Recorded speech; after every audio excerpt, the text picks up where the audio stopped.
Hello, my name is Megan Russell. And my name is Christopher Russell, and welcome back to Page by Page, writing the book in real time, and to our first ever official Cocktail Catchup Hour. Woo-hoo! Speaking of, cheers. And I will really talk good. about, thank you very much. So I invented a cocktail, and I mean invented, I'm sure that there are other ones like it, but I did not look at a recipe, even though if you type in the name that I gave it, you will come across something that's called Bar GPT, which I was like, that's clever. And I've tried some cocktails that GPT has given me. They're hit or miss. Well, wait, you made this one up yourself, right? I made this one up myself. So for this one, I named it the Bourbonberry Bliss. I was inspired by the Cranberry Bliss bar at Starbucks, which is delightful if you haven't had it. If you like white chocolate, if you don't, just don't do it, but it's so good. There's no white chocolate in this, but there is cranberry juice. That is the biggest mixer. And what else I added to it is I made my own simple syrup using brown sugar and a cinnamon stick. And I mixed that, bourbon, cranberry juice, and then I smoked a cinnamon stick just using kind of like a torch lighter, and then turned a glass over on top of that to catch the smoke. And then when I was ready to pour the drink in, I did that. I turned the glasses over, poured the cocktail over the smoke. And obviously it doesn't hold the smoke. If you've never smoked a cocktail before, it's really just to get the ambient flavor in the glass. It is so good. What? Nothing. Okay. Just how much I'm going into this. And then I finished it off by taking some orange rind and torching that as well over the glass, so that as it was kind of roasting, the oils from the orange were dripping into the drink. So, and then I just went ahead and put the orange rind into the beverage. So yeah, You are Bourbonberry Bliss. So fancy and over the top. Thanks. Now I'll take the over the top. I didn't ask you this part yet. Oh, go ahead. So I'm going to tell you what we're doing live on air. Well, not live on air, but I'm going to... Okay. Well, you can always stop and we can start again. Okay, No, sure. so what I want to do for this episode, because we're going to dive deep into some world lore, and I know that there are some podcast people there are some people who are into Laureldale who don't listen to podcasts. They just don't do it. Sure. So I was hoping we could do some sort of a transcription of this episode. Oh, absolutely. Yeah, we can do that. And put that out as a chapter. It's not going to be perfect. No. Yeah. But just because there is world building, Yes. and I don't want non-audio people to miss out on that. Yes, absolutely. So can you write down the drink recipe and put that in there? Yeah, yes. I will warn you that I did not do exact measurements. I have tended bar before, so I knew roughly what I wanted the stuff to be. Put in a rough so estimate. I'll do a rough estimate. So just know that you tweak it to taste. Yeah, so it'll be in the podcast show notes, and if you are on the Substack because you're part of the ARC team or one of the podcast sponsors, then check out the transcription of this episode so that you can see that. Yeah, well, we'll post that. We'll post that on the Substack. Yeah, because I just realized that because I know a couple of the things that we wanted to talk about today are some really cool world building things that I don't want people to miss out on. Yes, absolutely. So speaking of all the world building things, is there anything that you would like to preface the body of this episode? Because really the way that I have laid this out is I went through the entirety of the book so far, all 19 chapters, which I can't believe is only a third of the book. I'm really excited. I'm sorry. No, it's good. But we are sitting at currently 58,000 words, which for those of you playing the home game, that's roughly, a whole book. That's the entire book. That's of the a tethering. novel. Yeah, that's almost the entirety of the tethering. I think that's more like the Okay, Silent well Drum. that's okay. We're gonna call this chunk right here "Diary of a Blood-Marked Werewolf," and we'll just make the next bit a new book. No, we will not. Absolutely not. The thing is, I know it's been long, but a lot's fucking happened. Yes, man. a lot has happened. A lot, and I had forgotten how much had happened until I went back through the book and I went, oh shit, oh wow, oh my gosh. Well, that's the thing, because the way we do it, where it's week, because we're recording once a week, it feels like it's taken a really long time. But when I look at the chapters in a row, I'm like, oh shit, that's a lot that just happened. So it really it's is. weird. It's that weird timing thing with the podcast where it's it's a different writing experience. Okay. As an author. So do you want to do a previously on, but do it with what happened in book one? before we get into book 2. Do you know what I mean? Wait, you want me to do a full previously on? Yeah, I know. I am putting you on the spot right now, and I'll help out. But I'm thinking like maybe that could be a fun way. Okay, but if you do this, Okay. then I get a little bit of whiskey too. You get on top of... Okay. All No, right. no. Oh, after podcast for bravery. Okay. After podcast for bravery, I get a Poochie spot of whiskey as a reward because you did not tell me I was doing this and I have a brain injury. I didn't. That's true. You do. Okay, here we go. Yippee-ki-yay, motherfucker. 'Tis the season. All right. Okay. Previously in the Laureldale universe. I can do an echo effect. Never mind. You do My it. echo's better. It is better.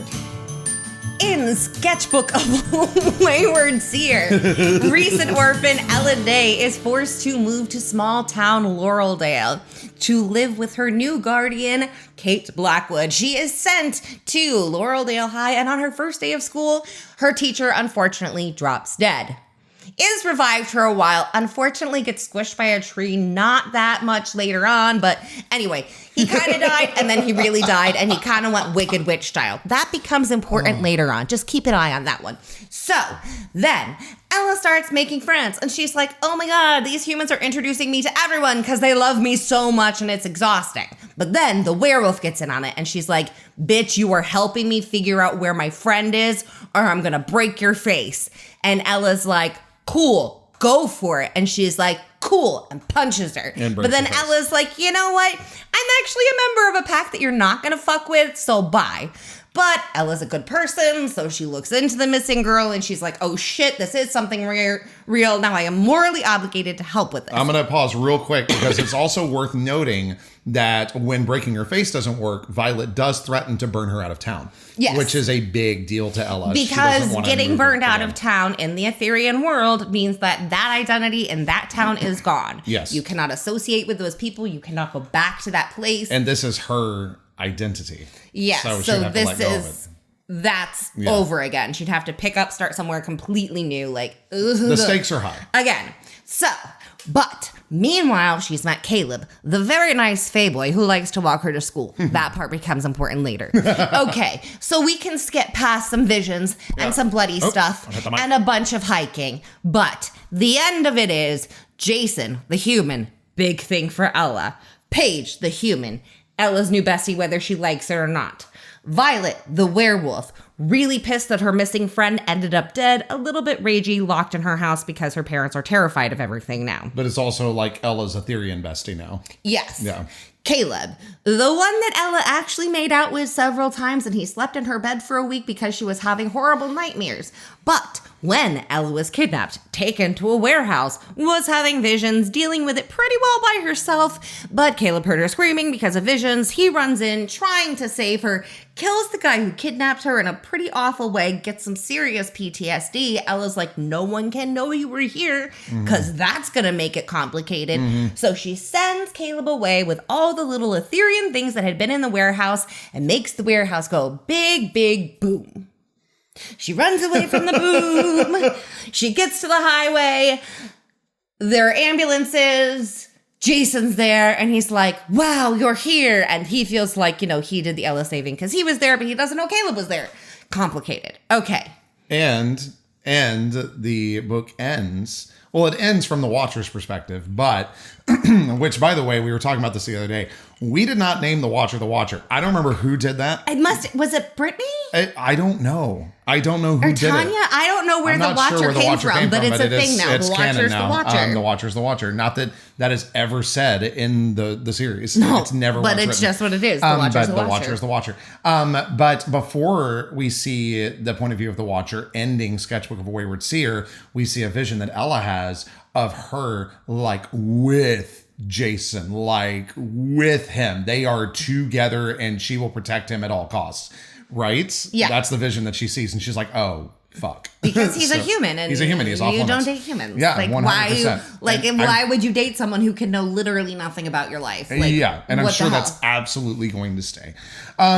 So we get into now chapter 1. Wait, was that all you really needed for that one? That's all I needed for that one. Yeah, so... Oh, do we need... I mean, we don't need to talk about the bridge of Lori's story. If you want to know Lori's story, go back to And Other Words for Fun, which was a brief snippet that we did back in May, June, around that area of 2025. So go check those out. It's really, really fun. I love Lori and her shadow daddy. The other things that are important to note from book 1 is that we have established... Oh, wait, no, we don't need that yet. Okay. Are you sure? Yes. Okay. All right. So, chapter 1, and I'm not going to like go through this necessarily chapter by chapter, but moment by moment. So, in chapter 1, we start with literally smack because Haley has just slapped Ella across the face. Haley just slapped Ella across the face. And then she ends up elbowing Evan in the ribs. So it's this whole thing. And that is drama that is carried over from book 1. We didn't really talk about that. The cursed coitus. Yeah. Which plays a big part of this. When Caleb and Ella were making out in the church organ loft, Evan and Haley were doing things you shouldn't do without protection. Unless you want really extra mouths to feed. In church. Yeah, they were having cursed coitus that resulted in consequences. Yeah, it did, which we will get to. So, but I wrote a note here around the smack and like all of this drama that's happening, this teen drama. This is such a different start from book 1, right? Like it does still, at book 1, we still have the kind of teen angst of being a teenager in a new school in your junior year. So you're almost finished with high school and how that's going to go, which I can't even imagine. Like I've switched schools before, but not that late in life. But this is just full on like Jerry Springer shit, and it's hilarious. So it was just fun. It was a fun contrast between those two. Was there a reason that you started it that way? That's where the story started this time. Well, Remember, yeah. I wrote 3 different versions of the start of this book, and this was where that fucker began. That's true. But it's also because Evan has openly had a thing for Ella. Right. While screwing around with Haley. Yep. And that's, mm-hmm. And Haley has figured this shit out. Mm-hmm. And is pissed. Yeah. Well, and Ella has not really been helping matters in that regard either. Like, no, she hasn't... She hasn't been leading Evan on, but kinda. She has been letting Evan be a willing shield. Yes, which is also awful. And she admits that the things that she does to her friends is awful sometimes. But I get it. She has to survive.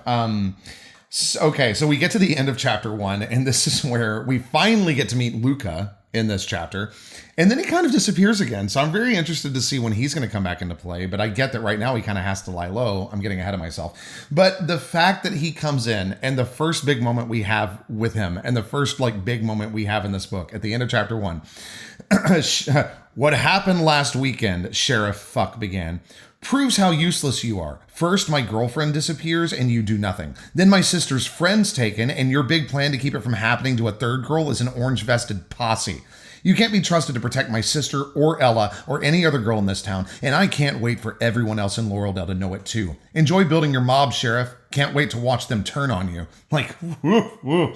Yeah, so that was a fun time. Luca just... He's not wrong. I know he's not wrong, but man. Okay, next thing that I have is not a big moment, but is no calls Paige out. Paige is always paging. Wait, what? Paige coughed. Like, so what does he mean by that? What does he mean by that? And I think I have the answer, but you go ahead. It's like she is always on this higher buzzy level of everyone connecting strings and making plans and hyper trying to help people whether they want it or not.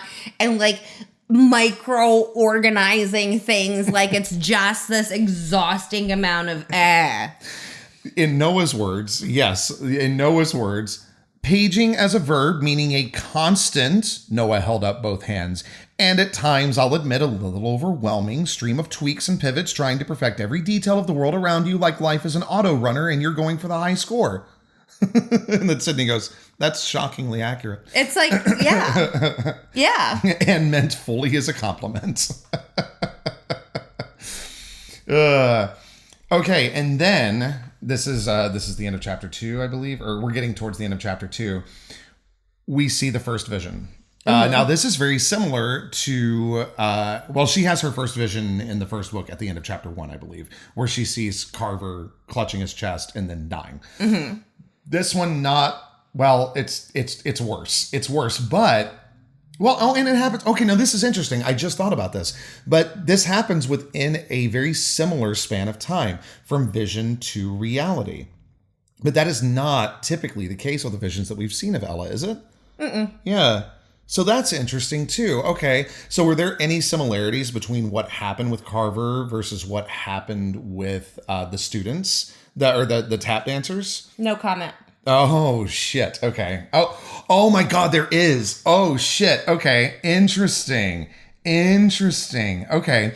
So, okay. Oh, the light. Nothing terrifying, just a little gleam that didn't belong in the rafters of the bandstand, and then a beam cracked. You wanted me to specifically bring up this light. Why? Mm-hmm. Why? That's just a moment that for people who are trying to very carefully track everything, that should be on your list. Okay. So if you're trying to make a spider web of this chaos. If you're making Paige's murder board? Yeah, that you're going to need to have up there. Has she already started the murder board? Has that happened? We've never confirmed she has a murder board. No, but Ella's had visions of her murder board. She has a picture board. Okay. So does she currently have a picture board? Yeah. Oh, okay. Does she always have a picture board? Yeah. Oh my God. How do you think she connected Ella to all the right people? How far on the spectrum is she? Far enough that she has cut out everyone's picture from school. That's incredible. And has them in social spider webs so she knows who's with what. Oh my God. Man, I can't. And I think that, again, going back to Noah, with a side of thou treadest a path I wish ne'er to go. But if you have that small a school with that deep politics, carefully tracking everyone, makes sense. So now we get to the results of the vision, where she gets there, but not in time to save absolutely everyone. Nobody dies, but one of the boys, the lead tap dancer, I want to say it was for the thing, gets smushed. His legs get smushed. One of them. Oh, it's only one of them? Yeah. But I'm assuming that it's never going to be able to be used again. The smushed one? No. Yeah. No. So she says in her narrative, he wasn't okay. He'd never be okay because he'd been half a second too slow. No, Ella, because I'd been too slow. I pushed Kate away, knocking her on her ass as I leapt to my feet and puked pounds of pastry over the Argo's porch railing. Great alliteration there. So like poor Ella, and that has always kind of been her fear, is that she's going to be too late. And I'm assuming that stems from what happened to her family, at least in part. Well, I mean, that goes back farther than that. Even, yeah, I'm sure. Okay, so now in the next chapter, we get our first Watcher chapter, which I believe, if I recall, that this is also when we see the Watcher for the first time in Sketchbook of a Wayward Seers, chapter 4. Or it's like the end of chapter 3. I don't think that the Watcher gets a full chapter. This shows such an escalation, at least from what we've seen. The fact that the Watcher is like, it starts with collateral damage, unconscionable in theory, inevitable in practice. So they are now like, I don't really care. Everything is a means to an end, and whoever gets hurt along the way, they are a sacrifice that I'm willing to make. And it's like, geez Louise, why? And I'm so curious. That's what you need to figure out. And I know, but like, what an escalation. It's just crazy. Okay, so the next note that I have is where we see the Watcher has an RNG, a random number generator, on a phone that they are using to figure out when they're going to cause the explosion above the roof of the bandstand. This is such an interesting... There's no explosion. No, there's a light and things come crashing down. Yeah. Okay, so not an explosion. I am sorry. I retract. I just kind of assumed. Yeah, because there's never like a boom heard, right? Yeah, okay. So, but still, there's a flash of light, and then things come crashing down. And that is after they do a single tap on the phone at 282. That's 4 minutes and 42 seconds. And the fact that it's 42 seconds and it's 42nd Street is hilarious. You did that on purpose, right? Yeah, I thought so.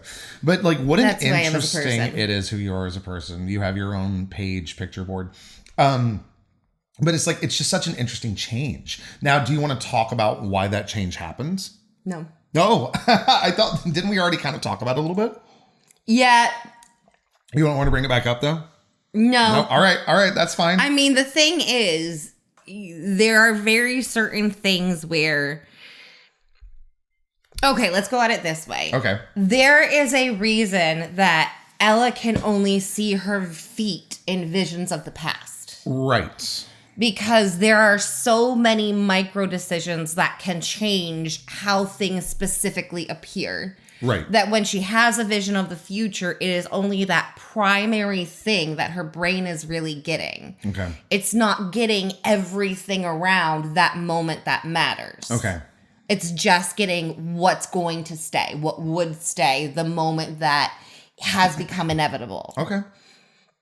So if we're talking about things becoming inevitable, how do you delay it? How do you delay the inevitability beginning as long as you can?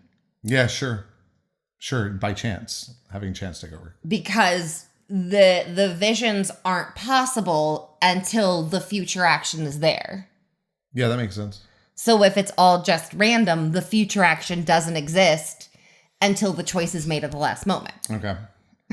Yeah, sure. That makes sense. Okay, thank you for going back into that.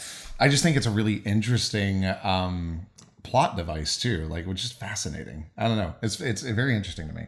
You look like, did you have something else to say? I mean, it just makes sense that. I know to you, because your brain works in better ways than mine does.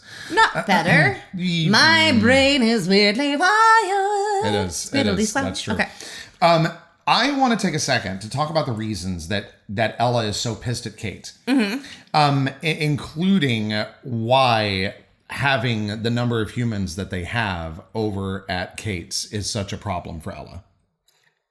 Because Ella has lived a life where she has had to move so often because of her fuck-ups. Right. Or her necessary interferences to keep people safe, that she takes keeping the secret very seriously. Quick caveat or side quest here. How is her track record for keeping people safe versus not? You're not willing to share? Okay. All right. Okay. Well, we've already discussed it where, like, they saved the lady in the parking lot, but not the dickhead who was jousting. Right. They, like, you can't, there are some situations that you can't change. Yes. Like if a kid chases a ball out into the street, you just keep the ball from going out into the street. Yeah. But she's also never really done this without her parents. Right. So it's not her success rate, it was her parents' success rate. Right. So this is different. Yeah. Okay. So, so she was never allowed to have that many humans in the house because that was just not. No, because it's too dangerous. Yes. It's too hard to keep the secret with that many people roaming in your space. Yeah. Okay. Like, no, you can't have that many people in an Ethereum household. You can't keep eyes on them. No, you can't. And if they come across something that is Ethereum, then that's a big problem. Then that's how you get the Reapers after you, I'm assuming. Yeah, or at least get burned out of town. But that's the thing, is that Kate does not want Ella involved in what's happening in Laureldale. She does not want her involved in this Ethereum shitstorm that Ella like drummed back up. She wants Ella out of it. Yeah. The easiest way to make sure Ella can't interact with it, handcuff her with humans.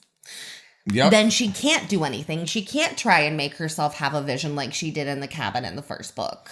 Right. She can't start digging into crazy research about people who have been kidnapped. Does she find out about the vision in the cabin? Not not particularly. But she knows something But she happened. knows, like, Ella, you fucking did something here. Like, you did something to do this. Yeah. You went out of your way to do this. Right. So she knows that Ella deliberately did this. Yeah. So the easiest way to do it is to just make sure Ella can't touch any of it because she's constantly surrounded by humans. Okay. Congratulations, you're a teenage human girl. And is that the main reason that she's pissed at Kate?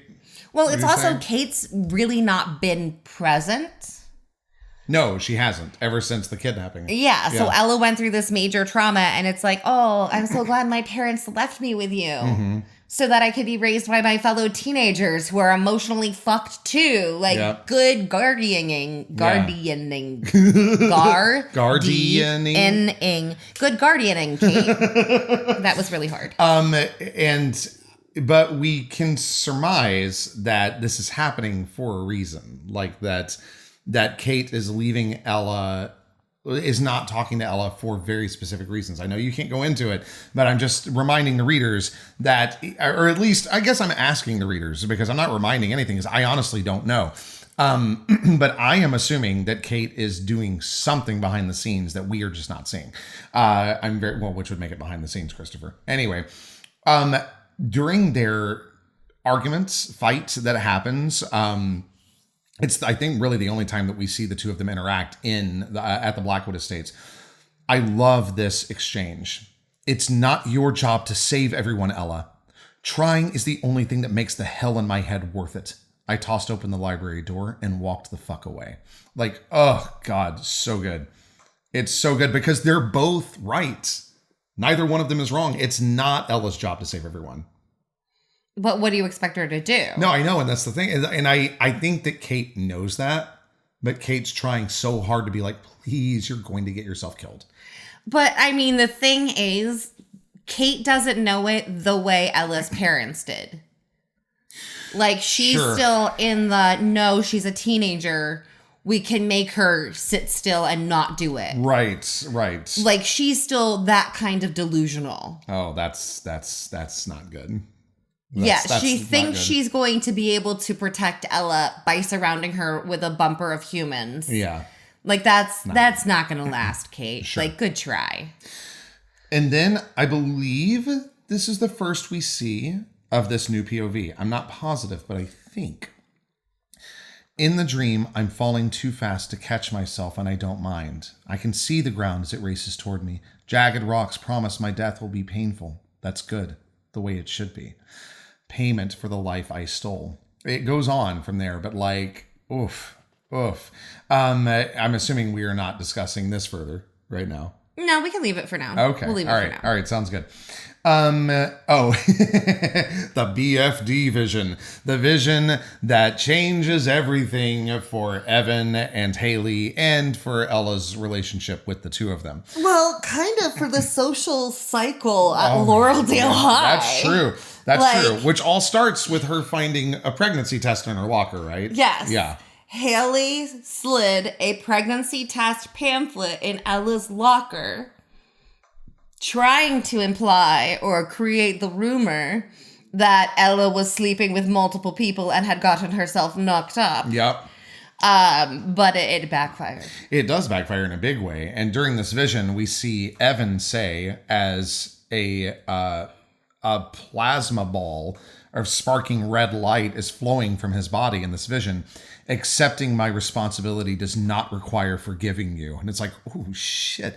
So that kind of makes me wonder, what exactly did she do? You know, like, what did Haley do? It wasn't, there's no way, unless Evan is the worst individual on the planet, which I don't think he is. I really don't. He's because he's just a teenage man player. Yes. Like, he's just a misguided teenage horny boy. And he tries to protect Haley after he finds out. Like, he's trying. Yeah, but so what the hell does Haley do that makes Evan incapable of giving forgiveness, of forgiving her? What the hell does she do? And that was, again, something I didn't really think about until now, but holy shit. And then we get to the end of this and we have another watcher moment. Note, Sybil is sterile. So why don't you go into that? I know that's a bit of a topic right there. So her being sterile, that's a huge deal. And that's all Sibyls, right? Yes. Yeah. Okay. All Sibyls are intentionally born sterile. And that was a part of the pact. That was a part of the pact. I don't think the dragons were like, and guys, anyone who turns into a Sibyl. But the reasoning behind it is, well, first of all, they are born with a different kind of DNA than their parents are going to have. Because if it's two wolf parents, that kid isn't really wolf DNA. They're like wolfy Sibyl blendy thing. Like it's a different thing. Yeah. So they're not going to have the right DNA for procreation. Okay. Because it's like the I see. Horse, donkey, like mule. Trans species, yeah. Yeah, where it's like this isn't right. So like there's that aspect of like practicality because it's kind of crossbreeding. But more importantly, if Sibyls can't have children, then their loyalty stays to the Sibyllary. Sure. So then when they go to the Sibyllary, that's their life. They get to stay forever. Sibyls aren't going to leave because their kids end up a werewolf. Right. Sibyls are not obligated to marry because they get pregnant. Like Sibyls, their focus and their end goal is to help the Etherean community. So that is their purpose, removing the possibility of procreation and trying to protect future generations of their own line from the equation helps keep them impartial in protecting the future rather than like if you had a vision and it was like save your kids, save the Ethereans. Right. What are you going to do? But if you have no one who can hold that place, then it makes it a lot easier to serve the greater good. Oh my God. Okay, so I have 3 questions now. I only had 1 and then I had 2. Now I have 3. Okay. I'm going to try to remember all of them. The first question that I had before you started talking and things started going like crazy in my head is was it intentional that you made Sibyl sterile the way that a mule is sterile? Stick with me, because mules are not the only ones of these, but they are a beast of burden, and that is what Sibyls are. Do you know what I mean? Did that cross your mind at all? That comparison? No, it was more just like a practicality of breeding. Okay. 2, the Sibyllary, was that a part of the pact, or was that something Ethereans came up with after? That was something the Sibyls came up with after. Okay, so the Sibyls themselves came up with it. Because the dragons didn't realize, hey, this is going to take training and help and support. Like, we can't scatter them. Well, like, they don't think the way that lesser beings do. No. Yeah. So it's like you have these people being born like this. They need to learn how to train each other and exist. Right. There are a handful of them born all the time. Like it's not like there's one a generation or something, but there's few enough of them that educating them all in one place really makes sense. Because if you're getting 20 new Sibyls a year, I mean, that's a lot of Sibyls to be born worldwide for this special thing. Yeah. But that's a tiny class at the Sibyllary. She won a shitty lottery. She did. So it's one of those, like, if you're only getting 20 students a year, put them all in the same place. Sure. If you have this really sacred resource and you have to guard it, get one really good set of guards. Get the best set of teachers. Okay. Like, put this resource in one place because it is rare enough. That's the way to do it. However, it was not in the original pact that Sibyls had to go to the Sibyllary. Okay. The Sibyllary was born after. So there is no rule in the treaty or the pact that Sibyls have to go. Yeah. Which is why Ellen never did. Her parents didn't want her sent there. Right. Okay. Back to your point about children, not having children negates that conundrum, right? Of like, do I save them or do I save my child? Obviously, I'm going to pick the child. What about friends, though? And I'm sure that that's something with the Sibyllary is not going to be as big a deal. But if you have Sibyls out in the wild, that's still going to be a problem. Yeah. Okay. All right. So that's interesting. So moving into a part of the book that I did not initially really think was going to be a big deal, but it has been a huge deal. Field day. Yep. So we get into field day and then we start seeing Ella be really concerned about it when she's like, okay, these are the things that I'm worried about. I'm worried about what's going on with Haley and Evan. What's going on with, I forget what what are the other things? So we have current relevant problems in order of, oh, I'm fuckedness. Crashed into a vision and panicked in front of a pack of students, some of whom were fucking filming. That's number one. And that's a big deal. Mm-hmm. Number two, haven't found Caleb or Violet. That would be a problem. So yeah, we are, what is that? That is a third of the way into the first third of the book. And she hasn't been with her friends, her Etherean friends. No. So problem. Because she's been deliberately isolated from them because Kate's like, I wonder who the fuck helped you with this. Number 3, misplaced Jason. Mm-hmm. Number 4, shouted Haley's urgent need for a pregnancy test in front of a crowd, of which there's now video evidence. So we're going back to the fact that people were filming. And number 5, field day. So yeah, field day. And then she later says, probably, I guess I should have put that higher on the list. So I know that we know, if we've been following along, if for some reason this is somebody's first intro to the series, why is field day a problem? Field day is a problem because Ethereans have to pass for human, and that's really fucking hard when you're being asked to compete. Like, you have to run fast, but not too fast. Sure. And don't jump very high, but look like you're trying. And, like, maybe wobble a little, but it's like that careful balance of, like, okay, I'm, like, performing a circus trick, but not trying to look impressive. Mm-hmm. So it's that weird balance of like, oopsie, I dropped the ball. Not as fast as you. I feel like one of the best places to see that right now is in the television series of Teen Wolf, because I feel like they have a very similar problem. Yes, where it's like they're trying to play sports and it's like, I really want to win. Yeah. By a tiny fraction. Yeah, like that's tough. That is hard. Yeah. That is really hard. Because you're trying to compete at a human pace with a non-human body. Yeah. Which is going to be slightly easier for Ella than like Violet, Caleb, Banshee Girl. Like, well, we'll get to them, but it's easier for her because she's closer to human. She also cares more.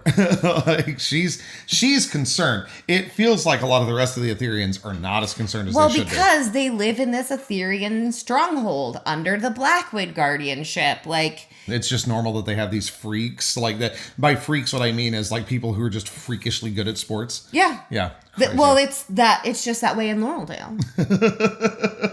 Something in that mountain It's been that way for generations. Well, it's really hardy kids who spend all their time outside rock climbing, they're trail running. Yeah, sure. You know, Caleb goes to parkour camp every summer. Is there actually a parkour camp? There's gotta be. Yeah, there are parkour camps. That's amazing. Oh my God. I wouldn't have done it. I was about to say, I would have loved to know. I wouldn't have done it. I would have been too terrified. No, absolutely not. I was very athletic, but I would have been horrified. You don't fall well enough. You stay too tense when you fall. How dare you? I pratfall like a boss. Yeah, when you're controlling it. I have seen you fall unintentionally, and it is like a fucking log. You know how I fall so often and have only broken one real bone in my life? Yep. Exhale and let it go. Give it to the universe. What happens when you hit the ground isn't your problem anymore. I had a doctor say that Just once. Relax. Okay. Let's continue. So, I just wanted to bring up this because I thought it was so funny that Sydney and Paige corner Ella and are like, is there any chance? And Ella's like, what the fuck are you talking about? That you could be pregnant. She's like, oh my God. So just funny. I don't know if it's worth going more into that because we've already discussed how Sybil's is sterile and why. Oh my God. And the way that this chapter ends, this chapter was called Girl Talk, by the way, because I don't think a single male figure talks. I think there's one line from a teacher. Yeah, okay, that sounds about right. But then then two things I very much hoped were not related happened at once. This is the ending of that chapter. Violet swung for the wall, smashing her fist through the white industrial tile, and the loudspeaker beeped with a new announcement from Mrs. Kowalski. Ella Day, please report to the front office. Ella Day to the front office. You're the love of my life. Isn't that what you wanted me to do for her voice? Yep. Yeah. Yep. I forgot that until now. But I was just like, poor Ella. Like, poor thing. She tries. Okay. Not too much farther along, we come up against Reapers again. Reapers mean unavoidable death. If things get bad enough, if supernatural shit gets so out of hand our existence is forced into humans' view, the Reapers come and excise the rot of forbidden knowledge. So this is interesting that you're bringing this back up. Clearly, this is going to be an important part of the story moving forward, I'm assuming. At some point. Okay, all right. On to the next. I think in this moment, the importance of her being worried about the Reapers is Ella's like, we have to fucking avoid Reapers. Everyone else is like prancing through field day. Right. So she is on this higher level of fear. Sure. About everything that's going on than the fellow Etherean teens are even registering. Sure. So to them, Reapers are like some boogeyman that doesn't actually exist. Right. And she's like, no, they'll come and they'll fucking kill you. Yeah. They'll kill you all. Has she obviously she's never seen Reapers, but has she seen the consequences of Reapers? She has known of groups of people who have just been gone. Like Jonestown, is that the one? This empty? Yeah, like Jonestown gone. Yeah, woof. And it's just like, okay, well, I guess it was the Reapers. Yeesh. They don't leave evidence. Yeah. Everybody's just gone. That's it. You're gone. Cool. Terrifying. So you can tell me if you want to take time on this or not, but I think that this is a very interesting section because it shows us that Principal Harrison is actually kind of cool and Ella is fucking pissed. So when Principal Harrison is talking about Ella punching Evan, and Ella goes, oh no, I meant to punch him, but he grabs me from behind a week after I was kidnapped, so I feel like I should get some leeway on the zero tolerance front. To which Harrison says, I wouldn't consider self-defense, even if misdirected, a breach of our zero tolerance policy. And it's like, okay, cool. Yeah. He's not a bad guy. No, he's not awful. And then he forces her into therapy. With Miss Hayes, who we will get to fairly soon in this chapter right here. So the next chapter, we see a new thing that I don't believe we've seen before, and that is the Watcher working with only audio. So they're no longer the Watcher. They're the listener. Okay.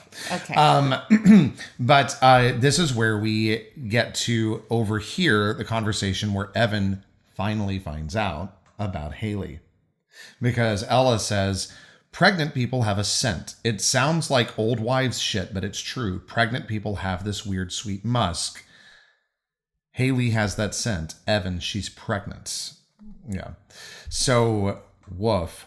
Poor Evan. And at one point, Evan says, are you sure? And she's like, yeah, I'm sure. It's like that. What a punch to Evan. Because I know all last book, I was like, fuck Evan. And now I'm like, oh, poor Evan. That's the thing is he's not, he was an douche, idiot. But like, he's not that bad. Like with all the shit that's going on in Ella's life, he's not that bad. He's not. He's just a little stupid. Yeah, he's a lot stupid. Yeah. Yeah. As Robin Williams said in one of his stand-up specials, it is then that you realize that God gave man both a brain and a penis, but only enough blood to run one at a time, or something like that. It's and then later on in the recording sessions, we hear the therapy session during which Ella says to the therapist, the night Clara disappeared, law enforcement worked for under 2 hours before calling the search off because of a fucking rainstorm. Do you see how fucked it is to be the one people cared about vanishing? And don't you dare try to sell this as survivor's guilt. I'm very fucking familiar and this is different. And I wrote therapy and Ella's winning. Because she's also compliant. Like she never once says, no, we're not going to talk about shit. She's like, okay, you want to talk? Let's talk. And it's like, jeez. Okay, my next notes. Oh. Jason. So Ella is like, I need to lessen my human shackles. I need to get rid of people. It turns out that she finds out Jason has semi been hiding out at Ella's because of shit going on at home. This is going all the way back to Violet being like, so if your dad let something happen to this person, you could never forgive him, right? That would be horrible. And he's like, no, I would have no choice but to be angry at him. And then the news starts coming out. Yeah, not fun. And I'm assuming that things between Jason's parents are also not good. You're not going to tell me. Okay. But Jason is kind of hiding out at Ella's. Paige doesn't necessarily have a reason to be hiding out at Ella's. So she's like, well, does Paige need to leave? And Jason says, you can try. And this is referencing getting her to go. But there's no chance in hell she's leaving. As soon as Kate chose going to some meeting over staying with you in the hospital, Paige decided Kate was, he frowned, an incompetent guardian unworthy of caring for a gerbil, I think was the wording.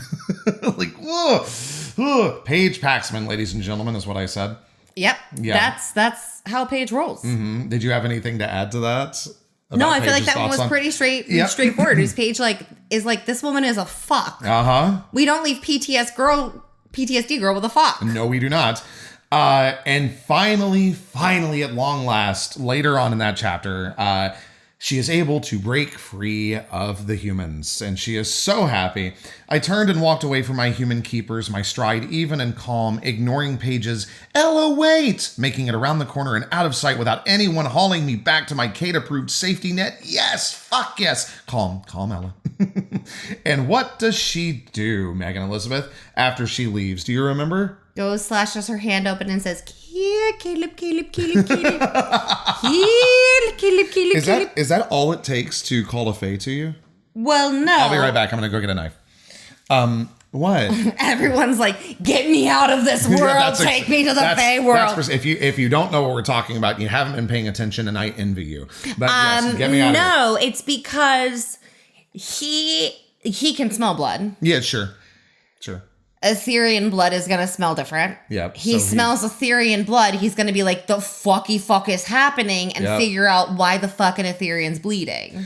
Yep. So really, any Aetherian in the school that she had been like wafty would have probably followed her. Yeah. Especially because she is a Sibyl, and you're not supposed to let Sibyls die. So like, right, that's fair. That I'm assuming it's just kind of a thing that you were taught as a child as an Aetherian. It's like, okay, these are Sibyls, we protect them. Yeah, like they are because they are the protectors. No, they are the weak that are necessary. They are fragile and needed. Yes. So we protect the Sibyls because they serve a purpose and have to be kept safe because they like die easy and Isn't that the way it is that so many things in life that help us keep the balance are very fragile? Yeah. So that's one of those, it's not like, you are morally obligated to die for a Sibyl. It's like, right. Keep the Sibyls alive. They're very important. Like we keep them, we protect the Sibyls, put them in a little bubble wrap. Don't die, little Sibyl. But it also serves them. Yeah. Right? It's like it's not that they're being altruistic about this. It's like no, we need them.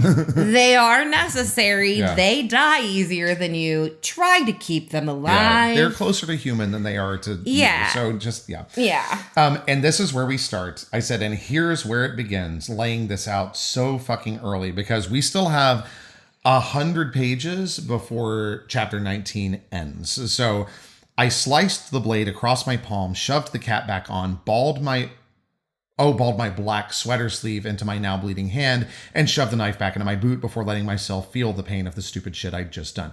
I love how she admits that it's stupid what she's just done, but she doesn't care. She is desperate, and she calls it later on in the chapter. Did I highlight this particular thing?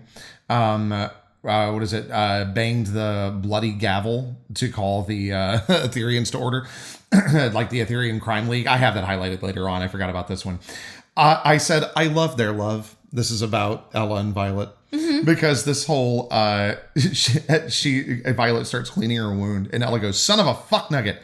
Is the reason you did this worth the pain?" Violet splashed my hand again. Fuck! It has to be. It will be. Another splash. Fuck off. Stop flinching. You're dripping on my table. Like, they're siblings. That's what they are. They're siblings, and I love it. I love it so much. Well, because that's what Ella's used to. Like, she grew up with wolves. Those are her people. Yeah. And Violet's like, shut the fuck up. Because Violet's treating her like a wolf now at this point. Yeah. It's great. It's so beautiful. And here it is. Bloody meeting gavel for the Laureldale's fucked crime crew. The Laureldale's fucked crime crew. Not the fucked crime crew. The Laureldale's fucked crime crew. Mm-hmm. And then Caleb says, what? Violet says, catch up, Caleb. Just tell me what the hell is happening. The foam-paneled walls swallowed Caleb's shout. And I went, their first fight. No, but seriously, like, he's pissed. Yeah. He is pissed. I don't think you can go deep into this because we haven't really been with them to talk this out. Is there a particular reason? Because it's not the bleeding hand. Like, I'm sure that's part of it, is the fact that he now feels very confused as to why she's bleeding, and now everything's very calm. So that can't mesh in his mind very well. Is there something else that has him pissed that you can share? Okay. Other than his PTSD. So, he heard her screaming, went in, killed a guy, had to run off. Yeah. Then he smells her bleeding in school, and she did it to get his fucking attention? Well, maybe he should have given her his fucking attention before that. Well, I'm yes, not I saying, agree. I'm just saying. But, like, yeah, I can see why he'd be like, are you fucking shitting me? Mm-hmm. Yeah, no, I get it. Okay, here's another alternate POV moment. I knew his scent. I'd smelled it on my own skin so many times, felt it peas in his arms so often. I was stupid enough to trust his scent meant safety. I was so sure. Even with the moon twisting every part of me, my soul screamed that I only had to reach him. Then it would all stop. But she wore his scent, her own sweat tainting his perfection, poisoning everything I needed him to be. The stench of her blood drowned out every trace of him before reason caught up with rage. Oof. Like, what a freaking, so good. Do you have anything to add to that? No. Okay, great. I didn't think so. But I am happy to call that out because beautiful writing, gorgeous moment, terrifying. You wanted to bring back up K1, K2, and M1. So what do you have to say about them? That remember the sorting of villainy. Because K1 is K1 Austin. is Austin. K2, who Caleb we don't killed. know who K2 is. K2 is a mystery. Yes. M1 notates clear as killer. Yes. Is a mystery. Yes. So we believe that K2 and M1 are still out there. In Ella's belief. Yes. She believes there are two bad guys in Laureldale who have done grave harm. Mm-hmm. That's all. Mm-hmm. Mm-hmm. Just because that chapter was a while ago, and as we get into things from the end of this chapter, that feels like an important reminder to have. I 100% agree.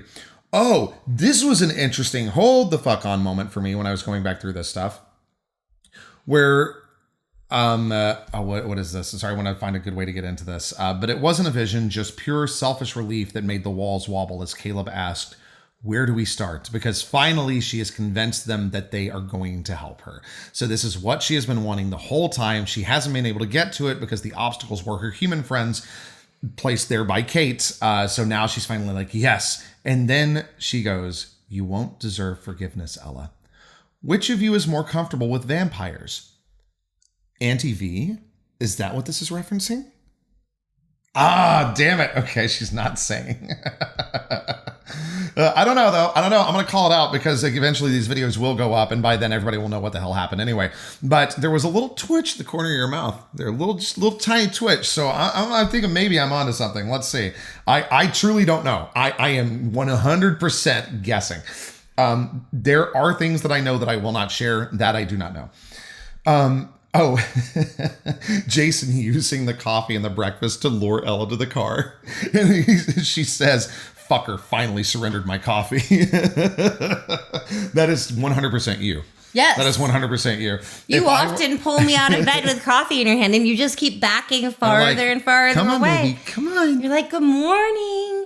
I have your coffee. And I'm like, go take your pantoprazole. You can't have it yet. Go take which you're supposed to take like an hour before you have anything. Are you serious? So I need to start waking you up at like I'll 7. Murder you. I know. I'll murder you.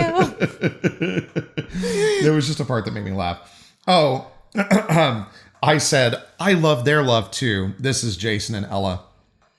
When Ella is talking to Jason about ways for Jason to get out of the awkward as fuck situation that is his living right now, because that's where they're having the after party for the field day, is at his house / the Argo, which is really the same thing. Ooh, I know. Put a rose behind your left ear. If you switch the rose to your right ear, I'll know it's go time. It's like, this is so ridiculous. But then Jason squeezed my hand, and so quickly, part of me hoped I'd imagined it, brushed his lips across my fingers. Ooh. Jason loves her. I don't know that he loves her, but he really deeply, deeply likes her. He cares for her very, very much, and not just as a friend.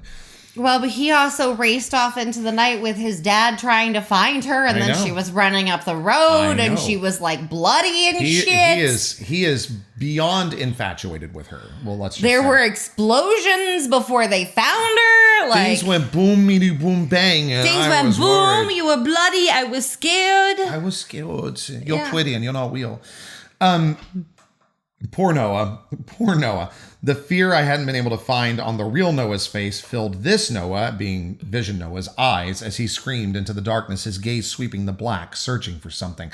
This is when they get to the school parking lot. And this is a vision that she has had before, a couple of times, I believe, where he's holding a hammer and a knife. At the end of this one, though, this is very interesting. Where is it? Oh, wow, it's way down here. The needles pierced down to my bones. This is she's constantly feeling these like pinpricks, and sometimes they're quite painful when she's being dragged into either the past or the future. The needles pierced down to my bones, skewering me in place, not letting me twist far enough to see why hope flickered through Noah's eyes just before an ear-splitting crack filled the darkness. I don't know that I caught that before. Maybe I did and I'm not remembering, but hope. Why is he seeing hope? That was a question, Megan Elizabeth. You're supposed to answer. You are the least compliant interviewee ever. Okay. For a reason, I know. This part where Ella thinks that something bad has happened to Paige because Noah just runs up going, "No time. Paige. Paige what? Paige what? Bad." Noah's single word flared panic that consumed my whole body. And she starts running.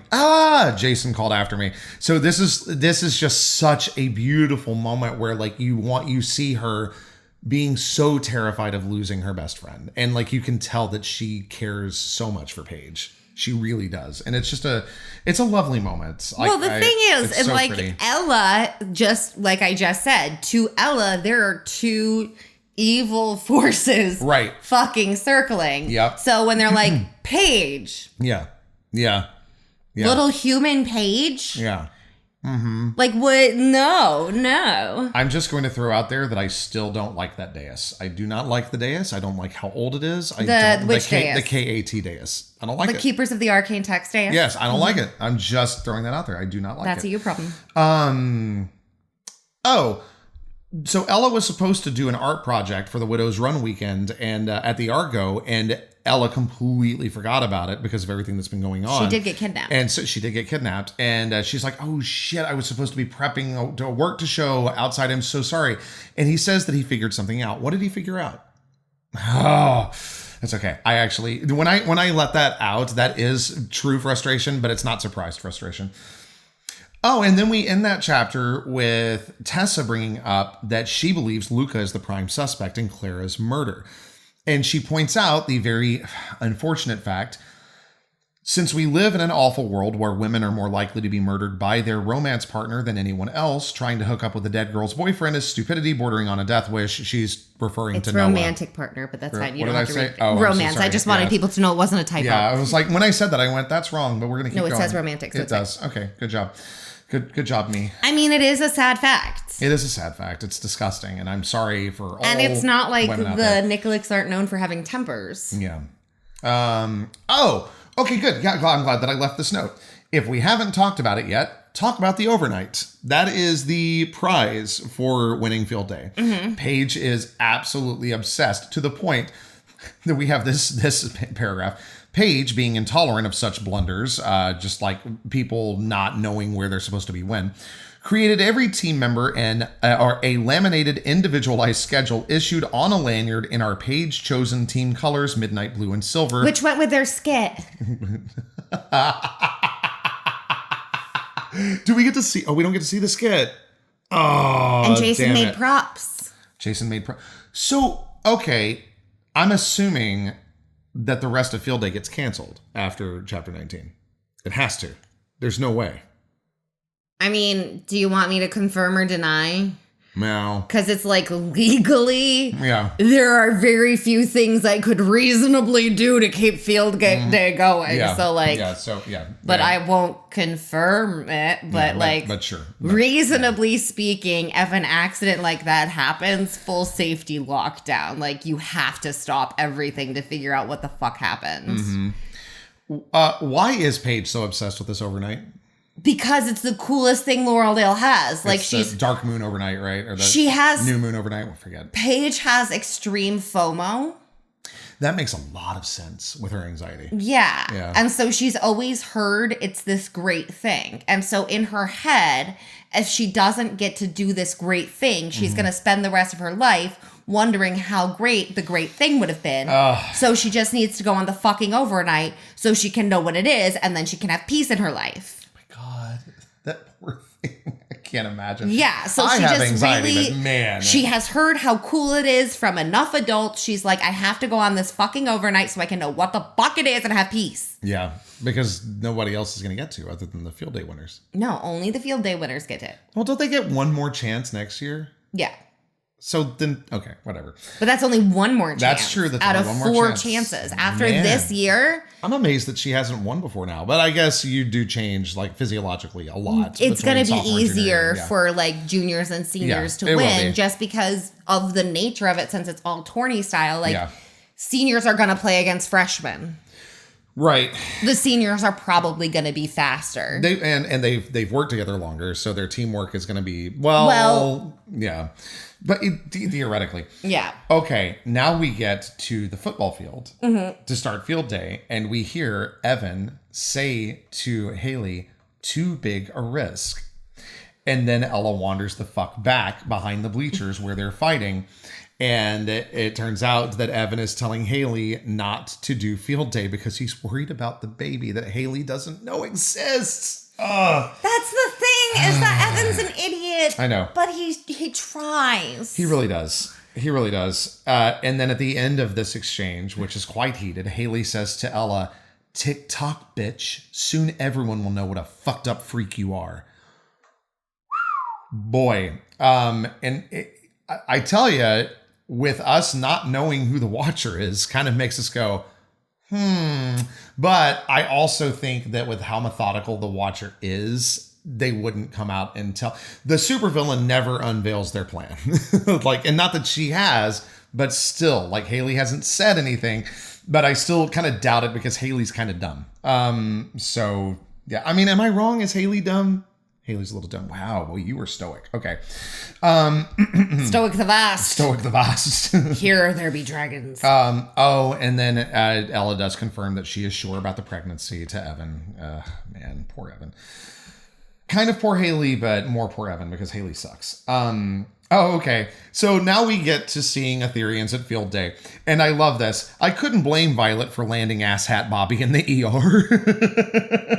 He's a dick. Because he tries to elbow her, right? And so she punches him under the shoulder blade or under the armpit and she pops his shoulder. She punches him in the armpit and pops his shoulder blade or pops his arm out of the socket. So good. And then we see, I think Ione is how we decided it was pronounced, is sprinting past all the other runners like a fucking gazelle, then gleefully skipping around when she won without even the vaguest attempt to seem winded by her athletic feats. A mistake Ella Day would not be making, no matter how much competitive frenzy. Well, Harvey's a freshman. Oh, well, okay. Yeah. I love this moment when Ella says, "Now it sounds like you're doubting us." And Jason goes, "Me doubt us?" Oh, wait, this is right before they do the challenge course. Challenge course, yeah. "Me doubt us?" A grin lifted the corner of Jason's lips. Never. He's got it bad. He's got it so bad. They definitely don't get to run the second round of the challenge course. No, they don't. I can confirm that's completely out. Well, why do you think I went into so much detail the first time? Because you weren't going to get to see it again. Yeah, that's fair. Which I didn't see coming. I did not see this coming at all. I am not a Sybil. But even the Sybil didn't see this coming, which is crazy. Only the author. Only the author. I love that we start seeing in the challenge course her supernatural instincts take over a little bit. She shows a bit more restraint in the climbing competition, but here we see she's stuck behind Jason and a senior, and she's like, well, option A, I can center myself, stay right on their heels, make sure whoever the fuck was puffing at my heels couldn't pass. Option B, fuck option A. And then she just barrels through, which she gets paid back to her in the ribbon portion, where she has to grab the markers, which I'm like, good for the senior, because I'm like, that's totally fair. Like, absolutely. I love how in a way, it makes me happy, because he's not like, you're a girl, I'm not going to do that. He's like, no, fuck you. Yeah. And I'm like, good. That's how she took him out. He took her out. I'm like, that is totally fair. Totally fair. Penisy people create problems, Ella. And I remember writing, Evan. Don't get cocky. I wanted to. Don't get penisy, kid. Trigger Happy Mercer, I just thought was worth bringing up. Mrs. Mercer, who went through hell hanging up all of these markers, and now she is spraying with cold water. Yeah, well, because the cold water is like, so in the rope maze, if you were in a spy movie and they were lasers, then that would be like the zap of a laser getting you. But since they're not lasers, the teachers get to spray you with water guns. Yeah. And Mrs. Mercer, having gone through the hell of setting the course up, is enjoying getting to spray the shit out of these kids she set this up for. Yeah. So, like, I can't blame her for being like, ha, bitches! Back to the start of the maze! Yeah, she's having a great time. She is having a wonderful time. And then we see Ella possibly almost slip into a vision, but then she focuses on the pain in her left hand. Y'all, it's been about 80 pages since she sliced it open, I believe, and we see it come back. And I'm like, oh, shit. And I pointed that out too. I was like, healer, oh my God. But not like... That was a deep cut, though. Well, it was a deep cut, and she cut it the day before. So it's like healed, but not that much. And then she's fucking climbing a rope with it, because she didn't have a bandage on it before the rope. So she was climbing one of those sisal heavy ropes with her hand just out. Yeah. So like it just ate right through it. Because she was like, it was closed, but like not that closed, bitch. Right. Like, dude, that was a bit much. So then after that, she has to remind herself to breathe and exert, like though she's exerted herself.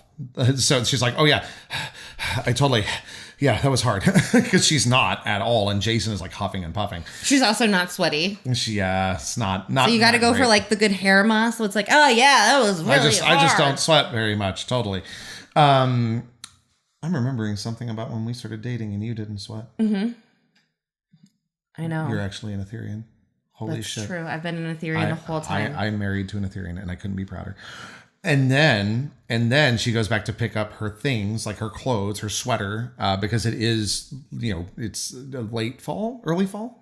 We're in October. We're not okay. So fair. So in the Adirondacks, like you're not going to be chilling outside. No, like you're going to at least have a sweatshirt. So she picks it up, Jason picks it up, and a black leather cuff falls out, and we see the reemergence of Caleb's cuff that he gave to her to keep her safe. He gave it to her as a good luck charm when she was hiking out with Jason and she found Clara.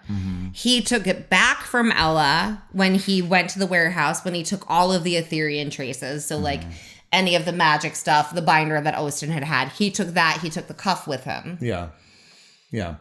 He gave her the cuff back, which could be taken a multitude of ways. I am choosing to believe that it's like I still care for you and I want you to have this back. It's kind of like please don't leave me. And I'm like, oh my God.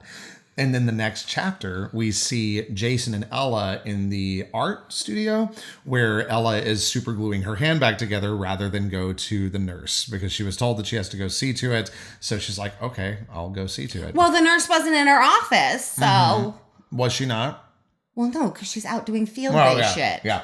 So she's doing Nurse Thompson a favor. Yeah. Like Nurse Thompson's busy, totally and she's like, I'm gonna get kicked out of the competition. They're gonna be like, no, there's the pain. Just put a bandage on my mind. And that's also 100% you. That's shit that you would do. You'd be like, that's fine. I'll just glue it. Like, I mean, if it's just bleeding.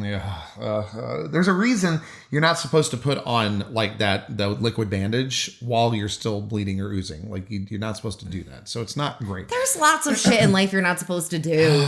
Okay. Kids, don't try it at home. Don't try it at home. But this is also where we see Ella open up to Jason in a way we have not necessarily seen her open up to her Etherean friends. And you have pointed out that a lot of it's because the Ethereans understand her on a deeper level automatically, because they're all a part of that same cloth. But she actually talks to Jason about her mom, because Jason's like, is it okay to say that your mom's a badass, or do you not talk about them because they were shit to you? Like, we don't know. And I feel like maybe we're making a lot of suppositions we shouldn't be making. And so she says, no, my parents were flawed, but they kept me alive. They were great. And I wish they had given me more of a reason to hate them. I think that she thinks that. She doesn't really say that. But I just think that's an interesting point.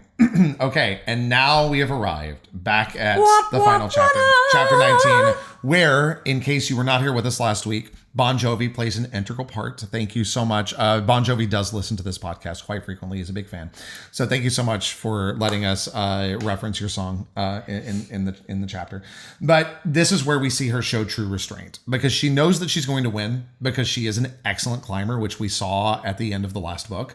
So she forcibly times it out so that she will only win by so much. And she wins at exactly the time that she wanted to, because Bon Jovi's Living on a Prayer from the beginning of the lyrics to the end of the first chorus is 63 seconds. So she gives it a 3-second lead before she starts singing it in her head. Well, the thing is, like, Bon Jovi, that tempo of that song is really to keep. It's almost at 120 beats per minute, which is going to measure out to 2 beats every second. It's just a very easy one to like keep rhythm in your head. Mm-hmm. Yeah, it really is. Yeah. It's just like slightly faster than that. I think that I timed it out to like, it's like 125, 126, maybe BPM. Nerd. I am a huge nerd. I'm a musician. That's what I do. Nerd alert. Thank you for pushing your glasses up. And then, so we see her, we see not Isaiah do his best. And then we see Ella go up there. Here's the thing. For a normal kid, not Isaiah didn't do a bad climb. No. On an advanced route, like, that's not bad. They're just kids who live in the mountains and rock climbing area. Yep. And then we get to the end where Ella has won. There's raucous cheering and applause. Ready to lowering. And then there's a little flash, and then she falls. Ass over head. And it's too fast to wonder how painful impact would be. And that is where we leave our seer. But we end this third with another snippet from that third POV. It's not my fault my guardian didn't watch me. It's not my fault he cheated on me. It's not my fault my best friend betrayed me. It's not my fault I'm too young to control instinct when anger and fresh meat collide. It's not my fault the whole town is grieving. But it is my hands that drip with her blood. They promise me that part doesn't matter. And that is where we end it. Like that's still, oh my God, that gets me. I don't know why that gets me, but it gets me. Oh, thanks. I feel for this person, right? And like, cause it through these, you see that they have done something that they feel is so villainous and how they're dealing with it. And it's not well. No, they're not. They're not dealing with it well. So that brings us to the end of our very first official Cocktail Catchup Hour. We do only have a couple minutes left. Not going to lie, this was a lot less painful than the wings. Yeah, no kidding. It was definitely more enjoyable, although I will forever and always remember that night. Because just plunging my face into ice cream. Yeah, yes. But before we do wrap up, a couple of things. Remember that on Substack, we are going to be posting a transcript of this episode. We don't typically do it, and I think we've talked about it in the past, because in order to make this a new release, we cannot have the text out there. So that is why I can't have the full text of the chapters out in a podcast transcript form. That gets really complicated, but since this one we're just doing like snippets of it, it's fine. It doesn't create that issue. Yes. Yeah. And in the transcript, you will find the recipe to the Bourbonberry Bliss cocktail that I created without any help from AI. Thank you very much. So proud of you. Yeah, thank you. Thank you. And then you had some stuff you wanted to say. Yes, first of all, I wanted to say hello to all my new Miami Book Fair friends. Thank you for joining us for the Cocktail Catchup Hour. The other things were, if you are a podcast person who likes to listen to lots of different kind of podcasts, not just page by page, check out the Future Writers of America podcast later this week. I am actually going to be on an episode with it. It's a very fancy podcast. So if you want to hear me talk about why Tilk, Chiving, pound, all of those words that I made up for Il Brea are so satisfying as cursing. If you are an Il Brea fan or an Il Brea fan at all, we dive pretty deep into how I created that world and building Enna and all of those things. So please do check out that episode. I will not have a link to it at the time of posting this podcast because it doesn't come out for a couple more days, but keep an eye out, check on my social media, and I'm going to have a link to that there. The other thing is, if you could, please do us a favor, and however you listen to your podcast, if you find us on YouTube, Substack, wherever you listen to us, if you could please click the follow or subscribe button. That is so important to the algorithms, and it's getting even more important as AI takes over. Yes, it is. The more interaction that we can get from you on any basis helps with that algorithm so much. So just whatever you can do, a like, a comment, whatever your platform allows. The other thing is, if you are into signed copies or ebooks of books, check out MeganO'Russell.com this week, and that's ORUSSELL.com. We are going to have some special Black Friday / Small Business Saturday ebook deals coming your way. And also, we didn't talk about this, but also some audiobook deals too. Oh, so, yes. Yeah, check so that out. there's going to be ebook deals, audiobook deals. So if you're listening to this as it comes out, check out the website this weekend because it's going to be like, how much did you just say? So we're doing 75% off of all book ones. We are doing 50% off of for all ebook and audiobook, not paperback. I can't afford that. Yeah, sorry, y'all. Because of printing costs and costs of everything going up, we cannot discount the paperbacks beyond what they already are discounted for the bundles. So if you want to discount on paperbacks, get a book box because that is going to be the best deal that you can get on paperbacks. So if you want to give someone books for Christmas, we still do have time for shipping. So if you want to do like signed full series book bundles or anything like that, go to the shop this weekend.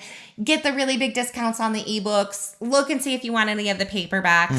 The other thing that I wanted to say real quick is that I was talking to a lot of people at the Miami Book Fair, and I realized I don't say it enough on the podcast. Okay. Is that I love answering questions about world building, writing, publishing, indie publishing, finding narrators for your audiobooks. I love answering questions like that. It brings me a lot of joy. And even if I don't have the information that you need, I like finding the right path for you. I find it very satisfying.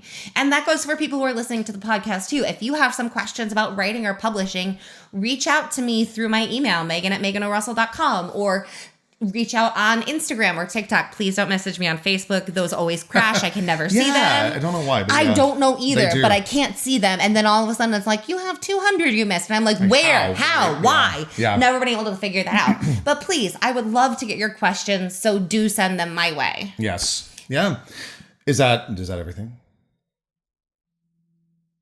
Oh, yes. Also, for my new Miami Book Fair friends, we are going to have a link in the show notes and in the transcription of this to the very first episode of Ella Day Stories, Season 1, Episode 1. So if you listen to the catch-up and you're like, well, now I got to go back to the beginning and listen to it in full, you will have that a link available for you. That is all my notes. All right. That is perfect. And with that, we hope that if you are celebrating, you have a wonderful, wonderful Thanksgiving, safe travels to and from wherever you're going.